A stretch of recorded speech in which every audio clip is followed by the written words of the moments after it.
begge stole er en del af det, vi i Inverkær kalder Rea-familien. De er udviklet på den svenske fabrik Rea, hvor det, der kendetegner de produkter, der er en del af Rea-familien, det er, at de er kompatible. Og når vi siger kompatible, så betyder det, at der er mange ting, der kan bruges i begge produkter, og plus de andre produkter, vi har. Det er hjul, det er armlæn, det er fodstøtter og masser af tilbehør, kan du bruge på de samme produkter.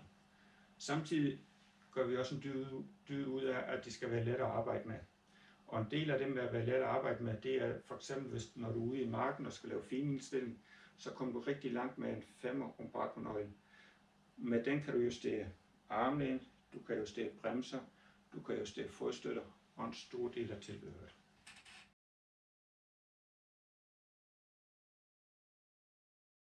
Spirea 4G er en stol, som er lavet med et meget stabilt dobbeltkryds. I kan se herinde under. Krydset bliver også stabiliseret ved, at når man har haft den klappet sammen og klapper ud, så går bærerørene ned og låser både på forkanten og bagkanten. Så det giver meget stabilt stel. Plus at man har mulighed for som en option, når der er en stor borger i stolen, så har man mulighed for at sætte rygbøjle på for at stabilisere ryggen yderligere. Stolen har været igennem alle godkendelser, også omkring fastspænding i bil, så personen kan sidde i den under transport. Der er tydelig afmærkning. I kan se afmærkning her, hvor man kan gå rundt om stallen her og montere. Der er tydelig afmærkning bagved, hvor I kan se fastspænding bagved, hvor vi har et øje her, som er let at gå til. Omkring ryggen, der har vi ryggen er bygget op med en stråbryg som basis og en komfortabel ryghinde. Vi har 7 stropper i stråbryggen her, og stråbryggen er let at gå til. Når borgeren sidder i stolen, det er meget let at gå ind og tilpasse stropperne, mens borgeren sidder i stolen. Ryggen har yderligere nogle muligheder omkring højdejustering. Den er meget let, og højdejustering, man går lige ind og løsner en skrue på hver rygrad, så kan man trinløst højdejustere. Og så er der også et centimetermål på hver rygrad, så du kan aflæse og få symmetri i ryghøjden. Derudover så er der mulighed for at vinkelstille stolen, vinkelstille ryggen, hvor man løsner en skrue på indersiden. Når den er løsnet, så kan man styre, der er sådan en vinkelmåler herude på siden, hvor man kan ændre den. Og igen, mens brugeren sidder i stolen, er det meget let at få respons fra brugeren, hvordan virker den her ændring. Når man har fundet vinklingen, så går man ind og strammer og foretager det samme i modsat side. Hvis de her muligheder ikke er nok, har vi en ekstra option på en biangulær ryg. Det er en ryg med 2 vinkler, som udover den vinkel, vi har hernede, og så en vinkel heroppe omkring lændedelen, så man har mulighed for at lave ekstra omkring kyfose eller lordose.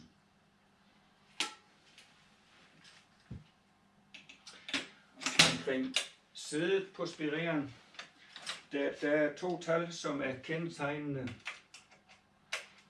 på Spirea-stolen. Det er 35 til 50 cm. Selve sædebredden, stolen får sin sædebredde fra 35 til 50, spring med 2,5 cm intervaller. Sædedybden har vi fra 35 til 50, og der har vi 3 staldybder.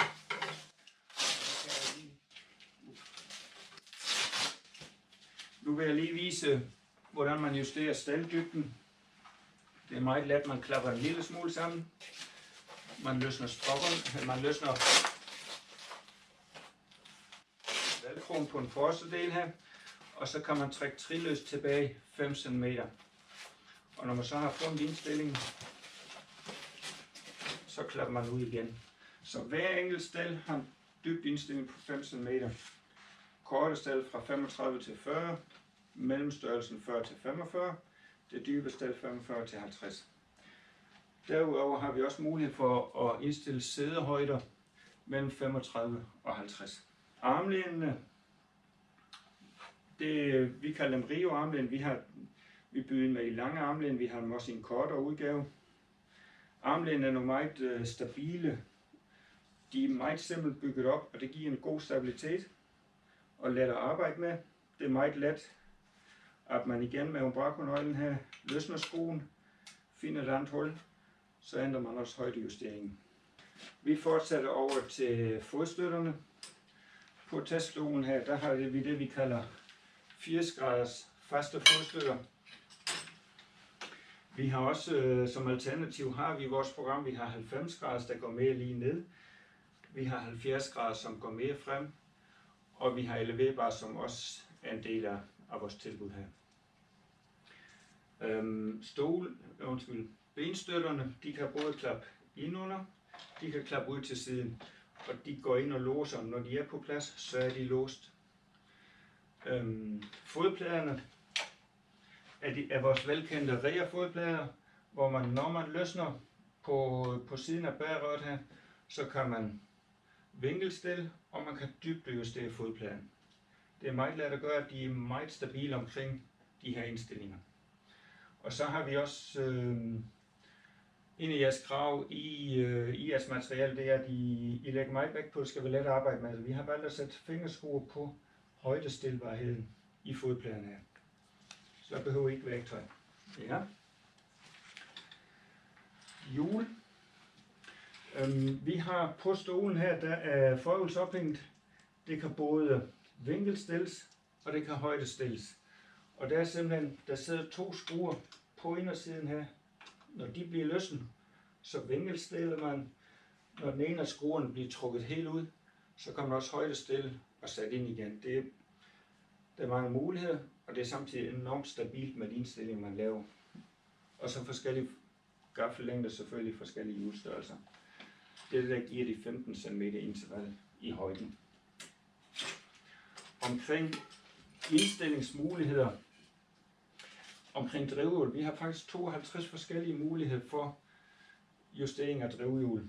Som I kan se her, drivhjulsophænget, det har 8 huller.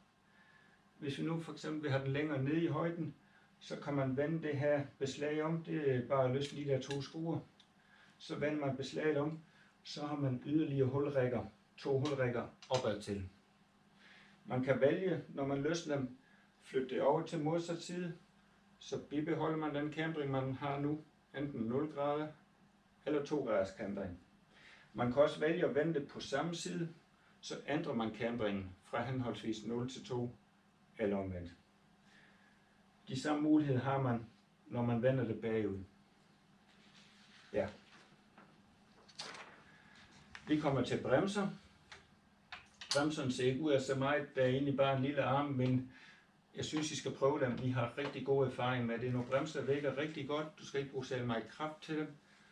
Og som option har vi også en bremse med en bremsearmsforlænger, hvor du næsten ikke skal bruge noget kraft.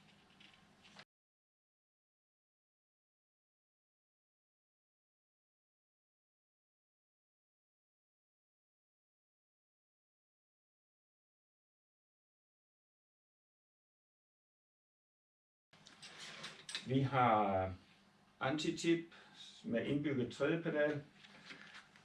Antitippen alt efter hjulplaceringen og hjulstørrelse, så kan den justeres frem og tilbage. Det er med værktøj.